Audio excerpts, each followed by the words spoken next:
Hello guys, welcome to Africa Gossip Arena. So guys, right about now I'm going to be talking about the trending rumor right now in Nigeria due to the fact that the level of political crisis in Edo State have taken another shape. And right now guys, a lot of people are still speaking out about the 18 local government chairmen Governor Monday Okpebholo actually suspended in Edo State due to lack of mismanagement of funds. But guys, according to the governor, he says that those local government chairmen that were actually suspended for 2 weeks or 2 months says that they don't have the ability to manage finance in their various local government councils. And although guys, story plenty guys, because person wey no fit read and write, I go take know say local government chairman no fit spend money well for Edo State. Due to see that this whole issue is actually going a different direction, in which a lot of people have also come out to blast the governor cowardly over his inability to read out the 2025 bill presentation at the State House of Assembly in Benin City. Those are people's reaction to the governor allegedly.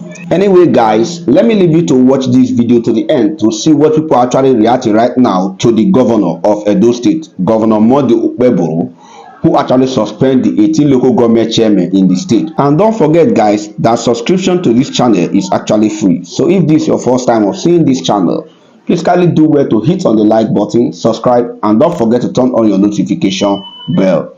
Drop your opinion on the comment section about what you actually think about this video and what the governor actually did and people's reaction to the governor. People keep making reference to a Supreme Court decision that sort of guarantees financial autonomy for local government. What that means is that local government should get their funds directly.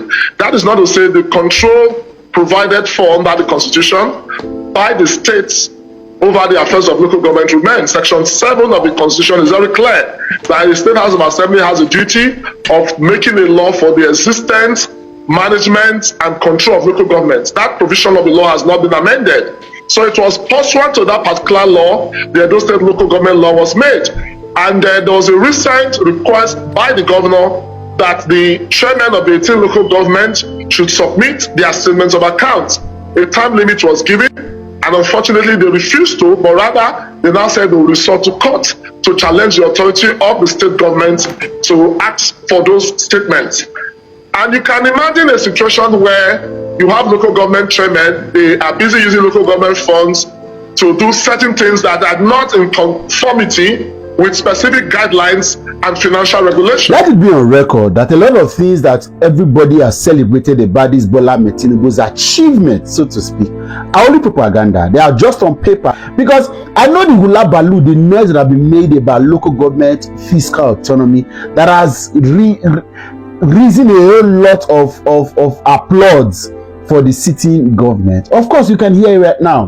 That the July 16th judgment by the Supreme Court, according to law, was supposed to have been effected from day one. But we are aware, according to Wale Edu, a Minister of Finance and also coordinating Minister of Economy, he agreed that there are some operational reasons why the law of the Apex Court of Nigeria is not yet fully being implemented. Why the law, and if you understand what legal precedents understand, just like the legislative arm, just like the Supreme Court also possess its own power and right to be able to make laws for this country. And by that judgment has become a law. Yet the sitting government has an operational reason why a law of the Apex Court cannot be implemented. And then the Supreme Court has not been able to say, hey, and that's the point. That is a matter, quoting Section 7 of the Constitution that empowers the House of Assembly and by extension the state government to be able to somehow manipulate the system and get away with abuse of power and executive rascality. The Section 162 of the Constitution of the Federal Republic of Nigeria 1999, which of course is the most fraudulent document in the world, the biggest encumbrance to the progress and development of Nigeria. And anybody that understands that has sense a bit will understand how dangerous the 1999 Constitution is. That law was supposed to have automatically replaced the Section 160. But guess our politicians, they are exploiting the Section 162 of the Constitution. What's in the Section 162? The law that provided for a joint account where the federal allocation to state and local government is paid to a joint account. Whereas, if the political will of the sitting government is actually being seen, what it required was the Central Bank of Nigeria would have been mandated to open an account for 774 local governments in this country, and their money is paid directly to that account from where they can be able to access it at any way. Just of course the way state government access it. But of course, because we are a propagandist nation, because we are a country that make noise online and offline we are soft, we are a country where the statistics online show that life is getting better for Nigerians. Where statistics online shows that more revenues have come in the last 12 months. Where statistics online shows that people in Nigeria, there's a reduction in inflation. Statistics online show that there is reduction in capital, in human capital index. In reality, people can literally not feed. That's where we are with our system. And there's no rock bottom. It's getting messier by the day. If there is a political will to implementing the ruling of the Supreme Court, the apex court in Nigeria, people like Edo Youths and his political jobbers will not be using the constitution to usurp the law of the Supreme Court judgment of July 16th. Whereas, my point hereafter is that while we have all celebrated a perceived judgment of the Supreme Court to have offered local government fiscal autonomy, some of us have said that we are jokers. The same way that we have a perceived tax reform bill that tend to offer partial solutions to our economic problem as a people. Whereas we're asking, go back to the Constitution of Nigeria. Let us expunge the part of the Constitution that tend to be encumbrance, that tend to be obstacles to our progress. The 30% derivation, resource control, true federalism. These are things that we are asking for at the point in this country. Any true person who is sincere to the heart and wants to grow this country, we are in a deeper mess than we were from the beginning. We are in a deeper mess. Now we have contradictory legal documents, legal framework, judgment, laws that are in the public place, and why the executive, because of abuse of power and rascality, want to use some sections of this constitution, the same constitution. So why are we deceiving? Why are we deceiving ourselves? Oh, so that's why you see, and then I'm not here to even respond to dons and non-entities. We have on this platform sometimes when I see some comments, I wonder what attracted you in the first place, and I'm looking out for things like that attracted such level of dons and non-entities, and I don't even respond again. I block you, I remove you, because you're not supposed to be here. This is too healthy, too sophisticated for some kind of minds. And then I see some comment and it cringes me. It makes me feel very terrible that I have allowed people who are not supposed to even have, that are supposed, before you buy data, buy sense. And I'm not saying this because I have attachment, but I'm bothered as a country, as a Nigerian, to say we have a judgment of the apex court that automatically becomes law.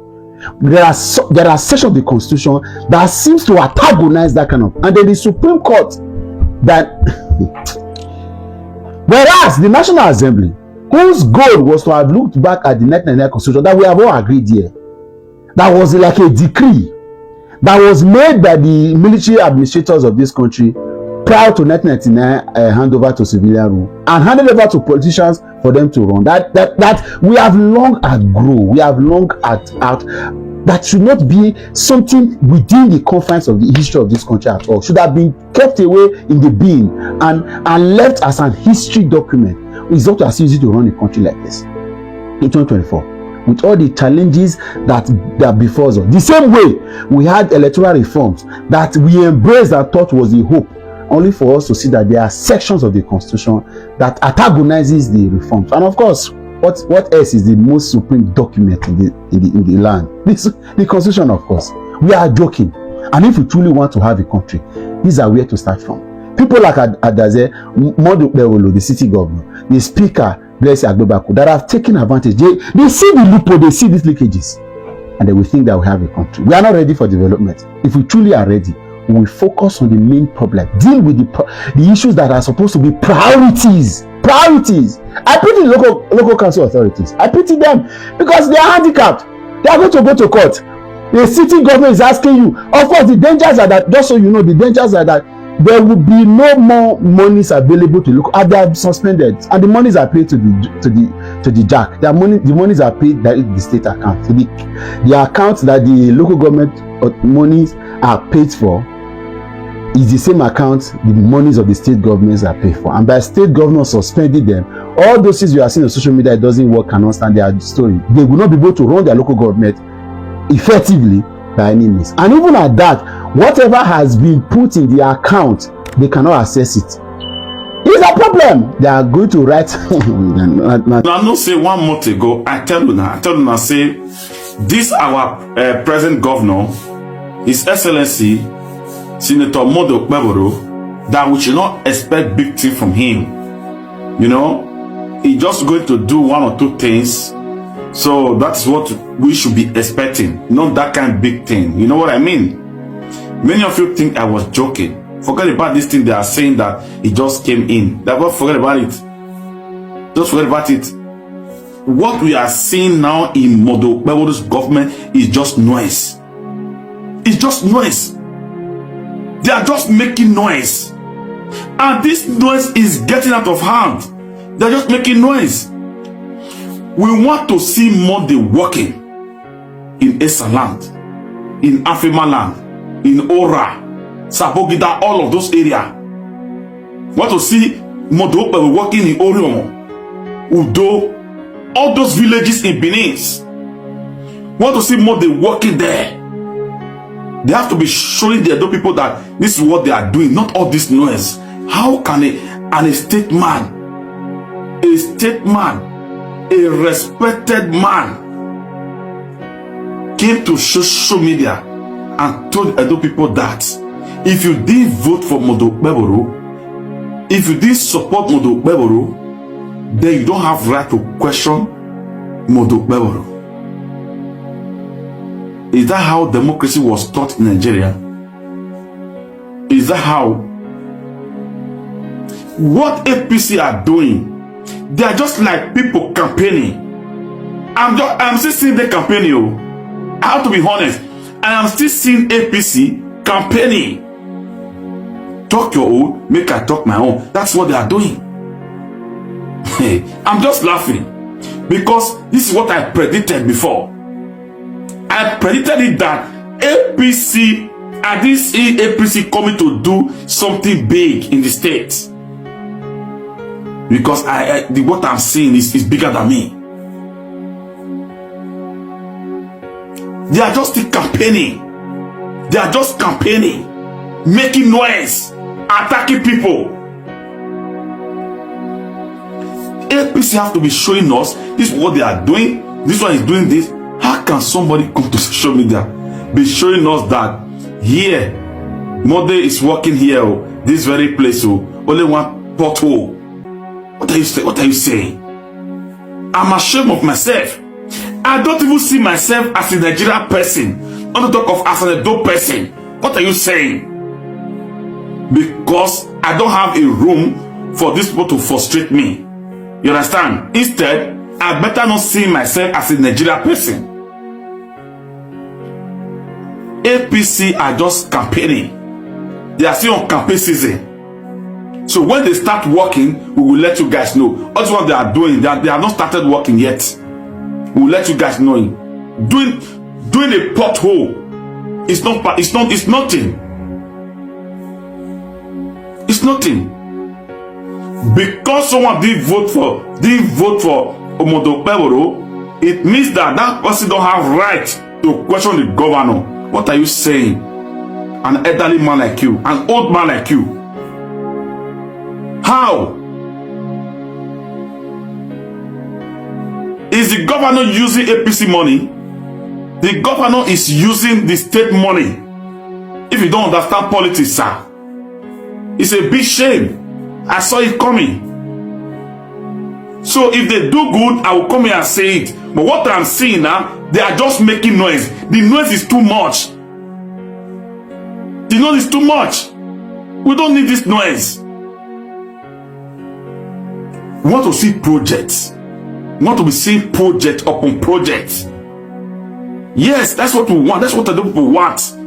In Esa land, African land, all those villages in Benin, not the city center. Not the city center.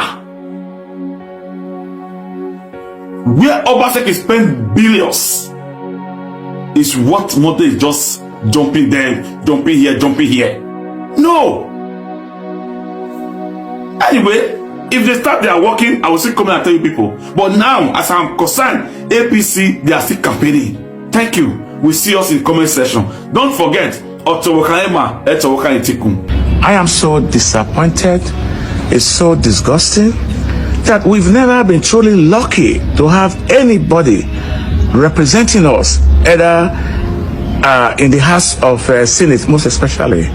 You know, I remember when my namesake, my brother Patrick Obayagmo and Samson Osagi, they were in the House of Representatives. It was very vibrant. There was a lot of contribution. You know, they were speaking out for us. But these guys who have represented us in Senate lately, they've not done anything for us other than for themselves. Imagine, we have a fellow called the very dark man, VDM. He went to Abuja to protect citizens so that they will not be homeless. And this place he went to is for our beloved brother, Port Osa, otherwise known as Cho Ogbebo, a man who was elected to the military. His number was 001 in the cadets. And we have supposedly Neda Imaswe, who is supposed to be representing us today in the Senate. He has become a bench warmer. I mean, we talk about rookies in the Senate. He's not supposed to be a rookie because he was more like a servant to the former Senate man who was representing us, Matthew Orogide. I would have thought Emerson would have left some few things from Matthew Orogide. Kinjigbe, the lady from Abuja, move a motion for us. Natasha, second the motion for us. In the presence of a sitting senator who is supposed to be representing us in the Edo South Senatorial. Yeah, if I talk, now I don't talk, they know. Shameless people. I mean, how do you defend this? Character is everything. Character is everything. I mean, what kind of characters are these? You are in Senate. A Benin man that is supposed to be represented. A man who went and fought the civil war for you. A single contribution from you, Neda Imaswe. You are a disgrace. It's a shame. Who are you representing? How do you defend this? What do you have to tell us who you supposedly represent? That a very proud Benin man who fought in your civil war, who defend us, that you are unable to defend him and his children, Neda. Soloba, yeah, we will say Agboma. You rode on the back of the Obedient and Labour Party because of the popularity of Peter Obi. We all voted for you. I contributed to your campaign, Neda. It was even difficult for you to fuel your car, Neda. Have you forgotten these things? And yet, it's all about you. You cannot point out a single thing that you have attracted to us in Edo South Senatorial. You cannot point out any area that you have defended us. Even when I was abused and I was insulted in China, when they called Nigeria, the entire Nigeria, a country of money laundering, including you, your family, my family, and every other respectable person who has never been to China, they accuse us of money laundering. You did not do anything about it too. You didn't, because it's all about you. The last time you invited me for a program, I bought my ticket from Lagos. I also told you I was coming from Lagos to Benin, from Benin back to Abuja. You said you were even going to send my ticket to me. That was the least you could have done for me, because I have respected you to come and attend that program you were having in Victor Waifu hub at Airport Road. That's not my problem. I didn't even remind you of it. But You not only insulted yourself in that program, you also insulted me. Because if I had known you were going to teach girls in secondary school who already know how to protect themselves by using condom in having sex, I wouldn't even attend. You were having a program, a South senator, to teach girls who are already mature adults how to change sanitary pad, how to change their menstrual pad. Is that what you are supposed to be doing for your community? The last time you were with us in the palace, the remark, I remember what the Oba told you, the Oba Bini, Oba Atokwe. The last time we were with Chief Uyi, Chief Igbe, the Yase of Benin, the former deputy, very high respected Benin, I don't want to mention his name in this video. When we went to Otsagbovo Olumide, advantage of everybody. You thought you won a lotto? This was not a lotto. You were elected to represent us in the rest chambers. What have you done for us lately?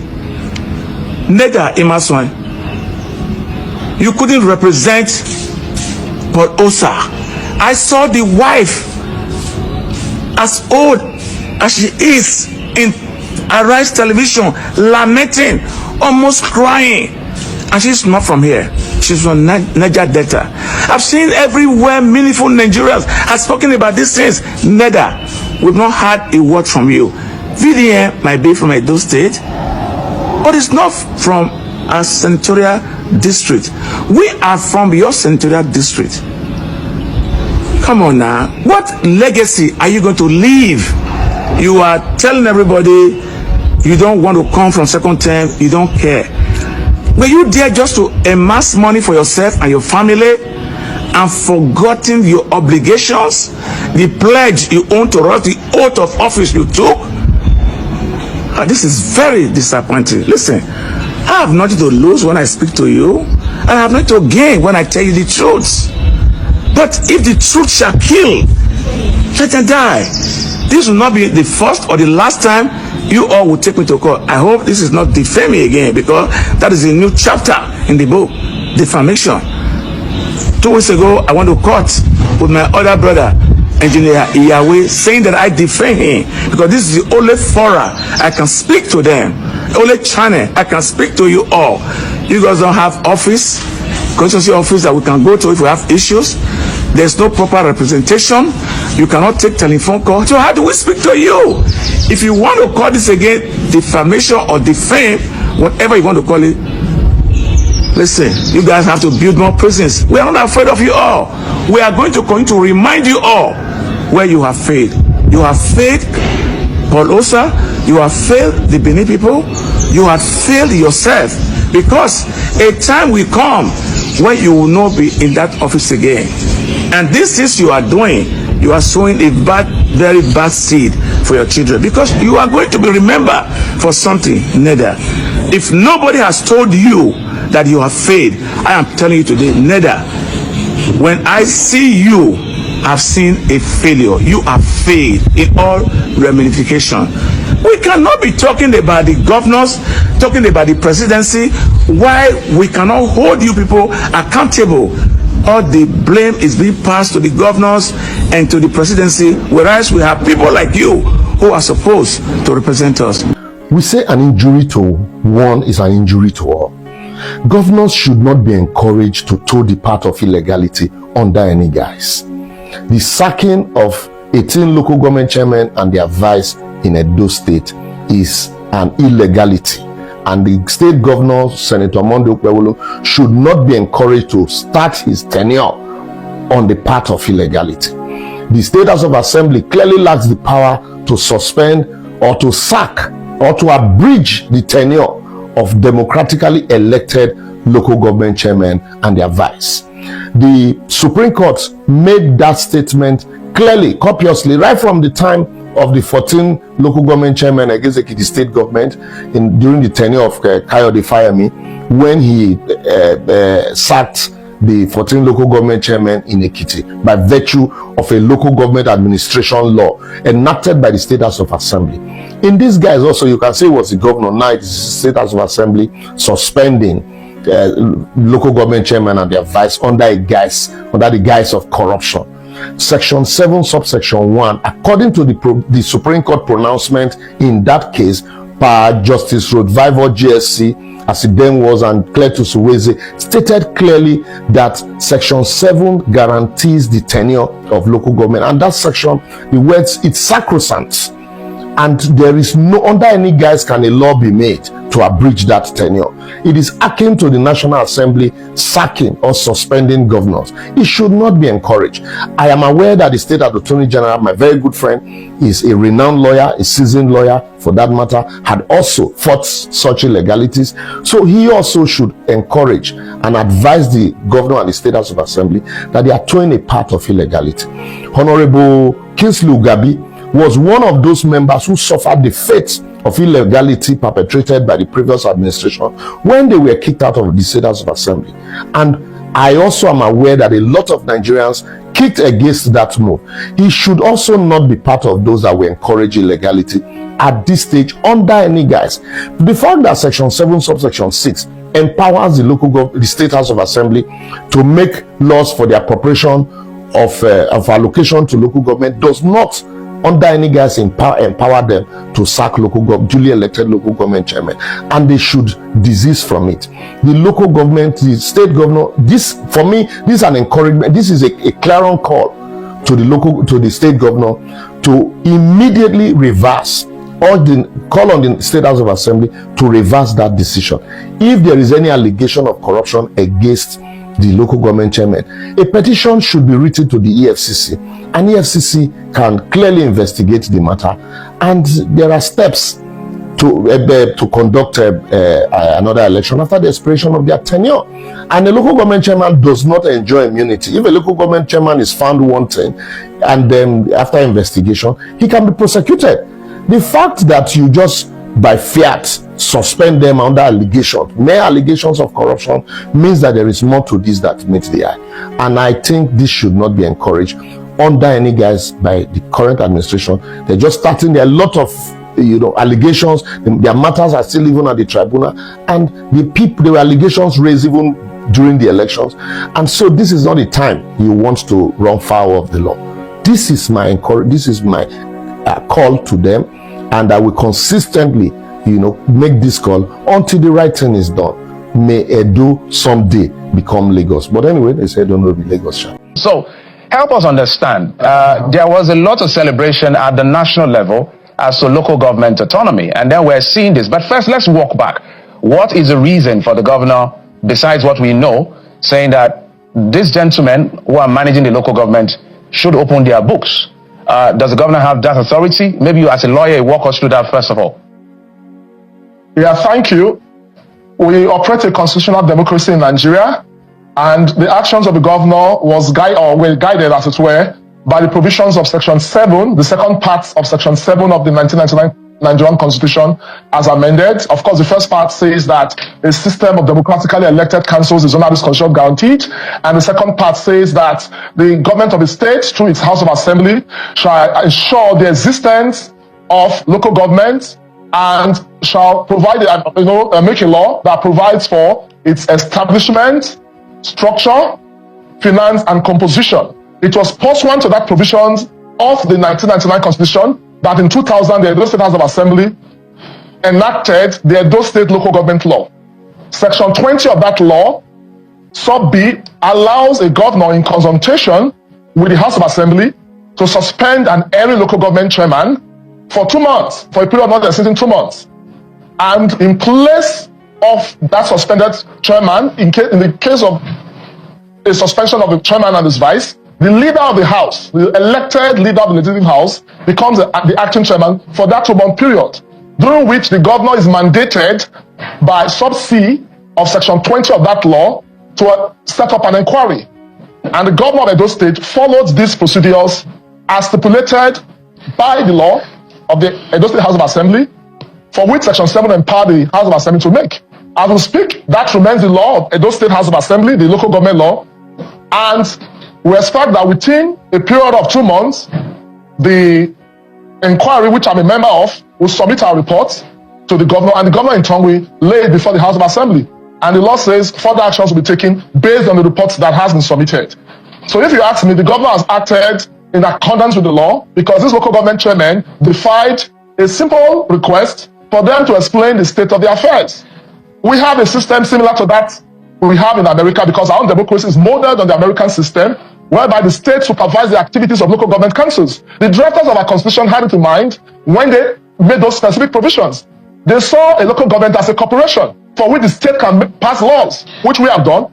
I don't think any state in Nigeria has a law establishing it other than the constitution. So that under a federal system, the duty of supervising local government is purely the affairs of state. So it's difficult, Mr. Nwata, if I may come in on this particular one, it's difficult for lay people like us to comprehend this issue around the law. On one hand, what is going on is the state assembly, the governor through the state assembly oversighting the local government, when the local government itself has a legislative assembly. Shouldn't he have passed through the local government legislative assembly to take any action he wants to take? Because we're talking about local government autonomy here. I just wanted to establish the fact that our own system of democracy is modeled on the American system. Under the American system, the governor of New York can suspend the mayor. But what we must establish is there's a big difference between dissolving the council and suspending an erring chairman. What has happened here is not a case of dissolution. Even under the same law I referred to, recently, the chief judge of Edo State, applying the blue pencil rule, abrogated the provision of section 10 that talks about dissolution. The governor has not dissolved the councils because the person now occupying the office of acting local government chairman across the 18 local governments was elected. So what we have, the provision of the law being followed strictly. Mr. Nwata, I also respond to what you said like a layman as well. This is because they say there are 3 arms of government and 3 tiers of government, which has to do with local government. Like president oversighting the role of a governor. That is the way it looks to lay people, given to what is playing out. But let me ask you a straight question on this one. If these chairmen were members of the APC, would Governor Okpebholo have done what he did? It does not really matter because the Speaker of the Edo State House of Assembly, who looked at the governor's request, is a PDP member. So it's about our state. What is the mischief here? We had a system where we didn't have local government councils for over 2 years, and when they came in September last year, it was business as usual. As we speak, there's no development in our councils. It was just a money sharing spree. And that is why they are trying to prevent an inquiry because, as I've noted earlier, our system does not allow local government to operate like states. It is the House of Assembly that guarantees their existence through a law. They are under the direct supervision of the state government. And if you allow me, I will say that what the Supreme Court said in the case of AG Federation and AG Abia is simple, that allow local governments to have access to their funds. The Supreme Court cannot amend the Constitution. Section 7 remains. And also that you cannot dissolve a council and appoint a caretaker committee, which is not the case here. We are talking of every local government chairman and their vice who have refused the state to supervise their affairs because the governor was elected by Edo people and he has a duty to Edo people. What happens at the local government concerns the governor. So, Mr. Nwata, what is now the role of the legislative assembly of the local government? What is their role? They have a similar role. They have a role to remove outrightly. Unlike in this case, it's a case of suspension, 2 months, and as we speak, there's an inquiry. So it is at the end of that inquiry, the House of Assembly will take any further step. And that is the law. Until this law is abrogated, it remains the law. Well, so what is the worst case and the best case scenario here? Because this looks like a political move from onlookers. Go through the assembly, follow the local government council law, section 20 that we've been putting out, suspend them, and if push comes to shove, you use the legislative assembly and kick them out of office. Is that the end game here? You know, because it's an inquiry, you don't expect me to start divulging matters that are before the panel of inquiry. But just to say that there are clear precedents. Obaseki as governor in 2019 did the same. 4 local government chairmen were suspended. The matter went to the House of Assembly. But the first and foremost thing you should consider is it legal? The answer is yes. So the issue of whether it is political is a matter of conjecture. So I want you to speak back to when the Attorney General of the Federation actually took the state governors to court and he won that case and said these monies should be sent directly to the local government to manage the affairs of the local government. I know that some local government earn as much as 900 million, some 200 million, some 300 million, depending on the state and where they are located. The idea, in my understanding, and from the understanding of perhaps a lot of people, is the fact that the state government will allow these people operate freely. But what is going on? Do you see this as freedom of expression or freedom of operation by the local government? Because Governor Okpebholo is barely, I think it's less than 2 months in office. These gentlemen, I think they are less than a year in office. It was the end of Obasanjo's term that they came into office. I'm coming. I think it's clear that what the Supreme Court has done is to allow local government to have direct access to their funds. But it does not allow individuals to now operate in manners that the law does not allow them to. Because the issue of financial autonomy is what the Supreme Court talked about. It does not talk about the issue of fiscal responsibility, of misappropriating funds or using the local government as a conduit for personal aggrandizement. And that is what the governor is against. The governor is not interested in how much the local government gets from the federation account. It is how these monies are spent. And if you look at the provisions of Section 7, the law allows the state to look into the finances of the local government, not the issue of where the money goes to, but how the money is spent. So I don't think there's anything untoward here, but because the Constitution has placed local government under state control, that remains the law. It is not for the National Assembly to now give local government almost the same powers as the states by granting them full political independence. Financial autonomy, to my understanding, is allowing people to have access to their money. But that is not to say how they use their money, you don't have control. I'll give you a simple scenario. A judge can instruct a father, you must give your son 20,000 naira every month, pay into his account, but that does not take away the illocal parentis role of the father to supervise how the son acts. That does not mean that the son can use that money to get marijuana and other things that are antisocial. So that is the role of the state. They play an illocal parentis role over local government, and that's what Governor Okpebholo and the Edo State House. These are democratically elected council chairmen. They are not. It's not a father-son relationship. These are governments, local government, state government. I want to emphasize that word. No, I think so. You said you're a layman. I'm trying to break it down. Okay, in the simplest way I can. So I'm responding as well. So what has been found preliminary? What is this thing that the governor found that made him to say, guys, I need to see what you're doing with the money? I want to ask you a question. You have people who have been elected for over 1 year, and there's little to show for what they have done in the past 1 year. If it is a government, right? Nothing to show. You have appropriations, but nothing physical or tangible to show. And we're not asking for your finances, and they're saying you will not provide. They are not an independent organ of government, a tier of government. They are under the control of the state. It has always been. I want to go back, Mr. Nwata, and we're going to bring this issue up. Just the Constitution says the system of local government, because the language you're using is interesting. The system, I want to read exactly what the Constitution says. The system of local government by democratically elected local government councils is under this Constitution guaranteed. And then he now went on to say, and accordingly, now gives the state government some responsibility. Every state shall, subject to Section 8 of this Constitution, ensure their existence under a law which provides for the establishment, structure, composition, finance, and function of the council. So the Constitution guarantees that they exist, but facilitated by the state. So what is going on for those people who see this as a political or administrative overreach? What's your response? My response is simple.